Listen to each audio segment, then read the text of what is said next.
What if I told you that one simple change made me 10 times better at PvM? Well, it actually did. And in this video, I thought it would be fun to go back and look at some older clips of me bossing and look at a change that really helped me get so much better at PvM. Speaking about getting better at PvM, make sure you subscribe so you can get videos to help you get better at PvM and improve at the game. Now, we all know there's so many things that go into PvM on Runescape 3. It can be kind of overwhelming sometimes. You have gear, you have abilities, you have perks, you have potions, you have familiars, you have incense sticks, just to name a few off the top of my head. But it's the smallest changes that can sometimes be the most beneficial to you. Sometimes it's not really going to help you that much buying that tier 2 higher weapon, so a tier 92 instead of a tier 90. Sometimes getting a new overload potion isn't going to make you so much better at PvM. It might help you a little, but it's not going to dramatically, let you be able to do this boss when you couldn't before. So let's look back at a few clips I have of me PvMing on RuneScape, then we'll look at them side by side and you'll see if you can notice something. So the first clip is of me doing Raksha in 2020. This is kind of when Raksha was first released. It's back in the first few episodes of my Road to Party Hat series. Now, other than me just missing my prayers because I was a noob, what do you notice about this clip? Do you see it?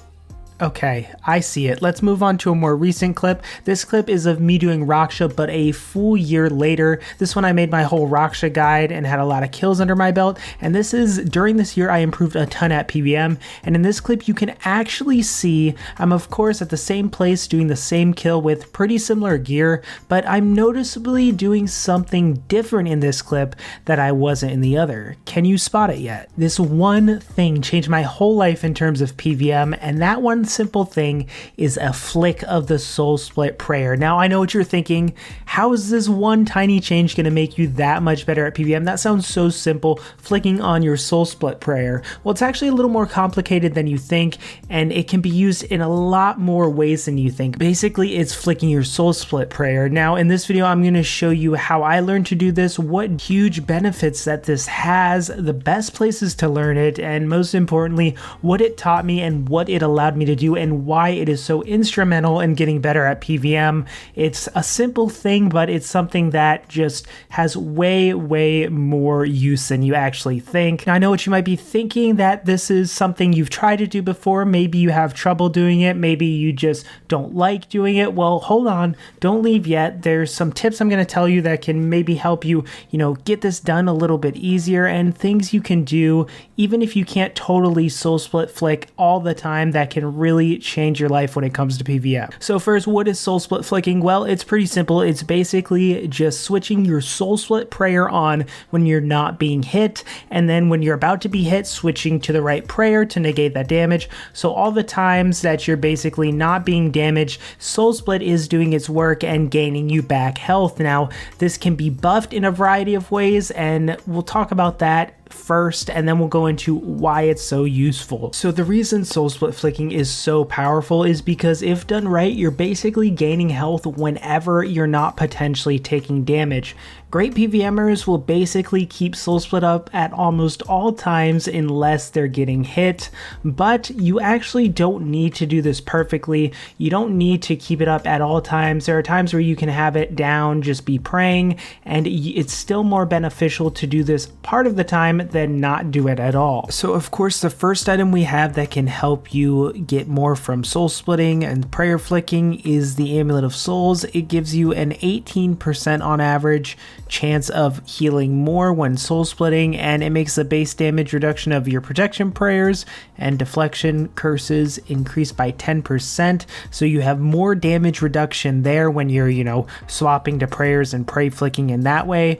Of course, you can also use an Essence of Finality. That's probably the best thing to use since you get the higher bonuses. You also get the Reaper necklace buff. That is probably the best, but obviously Amulet of Souls is good too if you don't have an EOF. Now the reason soul split flicking is just so good is because not only does it gain you health back, which means you're going to be using way less food. Now this is kind of a snowfall effect. I noticed this after learning how to soul split flick, is it has a big snowball effect in potential buffs and things that it can help with. So first off, you just use less food. You're basically soul splitting and getting a lot of health back. If you're using less food, of course this is going to save you money, one, but number two, it's also going to allow you to DPS more.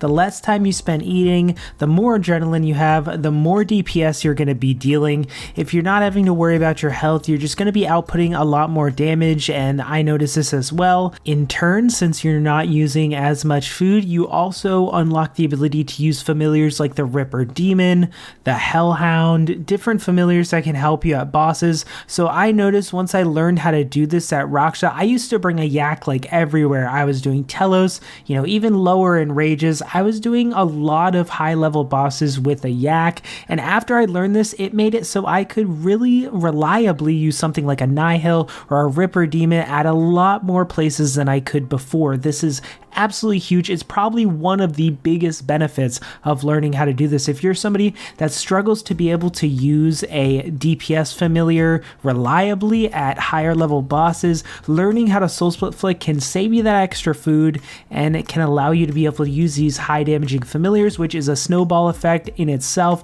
which allows you to get faster kills, deal more damage, and it's just all around a great thing. But soul split flicking doesn't have to, keep you at max health at all times. If you soul split flick reliably, you don't really need to eat as often because you're just gaining back health, and you'll lose a little, then you'll gain more back, and you'll kind of stay at a steady HP. This is great for something like if you're using the Berserker's Fury relic, because when you have that relic, you deal up to 5% more damage the lower your life points are. So sitting at a lower level life points and just gaining and losing life points, but not really having to eat much. So this relic Berserker's Fury also adds to this as well. So I really noticed once I started learning to soul split flick that bosses just became a lot easier. In a way, I was able to use those familiars more than I could before. I noticed my kill speeds increasing much more as well, and all around this made me such a better PvMer. Without soul split flicking, I would definitely have not gotten even close to getting the 2k Glacier and Rage title. A lot of bosses would have been so hard without this. So now I'm going to give you some tips on how you can learn this even if you feel like you can't. So the main thing for soul split flicking is you're basically going to flick on soul split whenever you're not taking damage. So of course this takes concentration, and you basically have to know the boss that you're doing well. I see a lot of people try this at higher level bosses, and if you're not comfortable at a boss, it's gonna be really hard to soul split flick, at least for most people. Like for me, when I was starting out doing Zammy, it was really hard for me to soul split flick. I know how to soul split flick. I, have done thousands of Raksha kills, Arch Glacier kills, all while soul split flicking, but for some reason I was struggling to do it at Zammy, and the reason was I just wasn't used to Zammy yet. I wasn't comfortable with the boss. I didn't know its rotations totally, and for soul split flicking, you really have to know when the boss is attacking, all its rotations, because when you're soul split flicking, you have to know when you're safe to turn on soul split and when you're not. So if you're really comfortable at a boss, you know when all the hits are coming, I can turn on soul split here reliably and then turn it off when needed. You know exactly when everything is coming, so don't try to go and learn soul split flicking at a boss you're not super comfortable with. So if you're trying to learn this, go to a boss you're comfortable with, even if it's something like God Wars 1, a super simple boss. Go somewhere that you know exactly when all the attacks are coming, that you have a ton of experience with. It's going to be much easier to learn to soul split flick somewhere like that than going somewhere that you might not be as comfortable. This is a big mistake I see people making.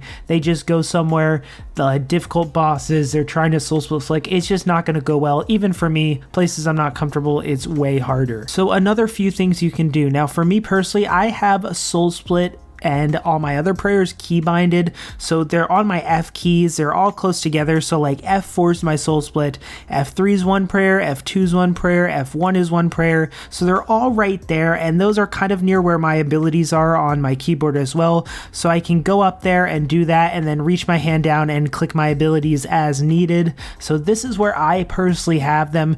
You're not going to be able to do this very well at all if you're trying to click them, so you're gonna have to keybind them. But something else you can do that I know a lot of my friends have done, if you have a mouse, an MMORPG mouse, these mouses have a ton of buttons on them, buttons on the side. I'll leave a link in the description in case you guys want to go look for my mouse. My mouse has a few buttons, it doesn't have a ton, so there are better ones out there if you want a ton of buttons, but if you like to keep it simple, you only need 3 buttons for this, or maybe 4. You can put your prayers on the mouse, so then when you click a button basically on your mouse, one button might be soul split, one might be range prayer, one might be mage prayer, and for a lot of people this is easier because then you can soul split flick using that rather than having to, you know, do it on your keyboard. So you can focus on using your abilities with your keybinds, and then your mouse can have all those, you know, prayers on it. So this is something that's really useful, and I know my friend who's a great PvMer has been doing this, you know, basically since he got his mouse years ago. So this is another option if you struggle to do it with keybinds. Maybe pick up an MMO mouse and map your prayers to the buttons on the mouse, so it might be a lot easier than using keybinds. Now, something else I want to mention is a lot of people feel like that they have to soul split flick constantly, and even if you just soul split flick a little bit, that's much better than not doing it at all. I see tons of people that barely ever soul split, they just can't prayers, even at times where they're not taking any damage for lots of time, like 30-40 seconds at a time. They're taking no damage, or they're not taking much hits, and they don't soul split at all. You should soul split flick as much as you can. This doesn't mean you have to, you know, be super sweaty like sometimes I am at Raksha, where I'm constantly soul split flicking between every single auto attack to keep my HP up. You don't have to do that. You can do it every now and then. You can do it when you feel like your HP is high, so maybe if you mess up, you're not going to take as much damage. Just doing it a little bit is better than not at all. And the biggest thing I can tell you is practice makes perfect. You're not going to be great right away, and timing is honestly everything when it comes to this. You want to try to learn how to turn on soul split and then turn on your protection prayers right as a hit is going to hit you, because the longer you have soul split active, the more you're going to heal. If you just flick it for a split second, sometimes it might not even heal you. So learning this timing is important. That's why it's key that you go to a boss that you know how their auto attacks work. You need to know exactly what auto attack is coming, what prayer you're going to need to pray, the timing of it all. Different bosses have different attack speeds, so for me it was much harder for me to get used to prayer flicking somewhere like Solok than it was at Raksha. Different bosses have different timing, so it's going to be different for each boss, but go somewhere to practice the core mechanics somewhere you're comfortable. I know PvM is very complicated in RuneScape 3, so other than prayer flicking, of course there's tons of other stuff, and go look here and you can see my RuneScape 3 DPS upgrade guide for like every style, and you can learn more about increasing your DPS to go along with this soul split flicking. So yeah, thank you guys for watching. Of course, leave a like if it helped you out at all, subscribe for more videos, and I'll see you all in the next one.